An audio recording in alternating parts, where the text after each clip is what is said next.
Good morning. It's Friday, September 7th, and welcome to Bleed Green News. I'm Michael Hanna. And I'm Brian Duenas.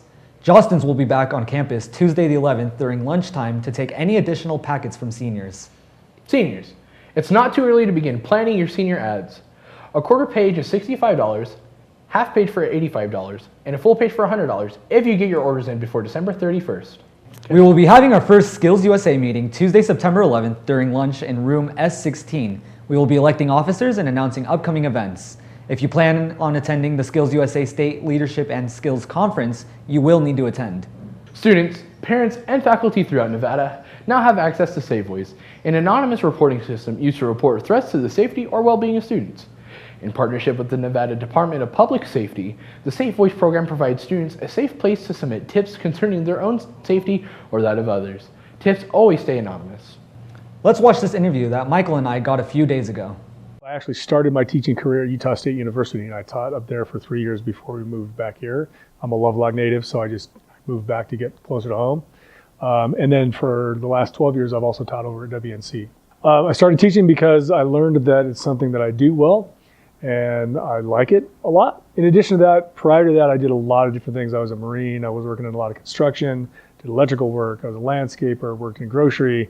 And what I realized was that a classroom is a really good environment to be older in rather than construction, which kind of beats your body up for a little bit. And when I was going through my bachelor's program, I had an absolutely amazing history teacher, one of those guys that you just listen to and you're like, all the time. And but the dates, I can never remember dates.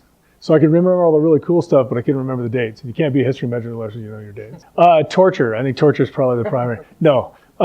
There's two reasons, actually. One, obviously, because community service is something that's important in a community, particularly that's this small. There's just too many opportunities to further your community and be involved in your community. And I think that particularly adolescents and teenagers need to work on that at an early age, get involved in that. Secondly, from the writing standpoint, it's a lot better when you are involved in something and then you write a paper about it rather than something that you may not be interested in. You just go look up a bunch of facts and throw it together like a puzzle and hand it in. So my seniors are out every year. All of my seniors are required to do at least 6 hours of community service.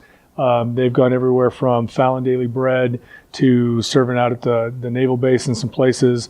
They've gone into Reno for things like color runs and like MS runs and those kind of things. So, I mean, there's a wide variety of stuff. Some are organizations like CAPS, the Animal Protection Society. And then again, some are like food and service related, like out of Egypt, those kind of things.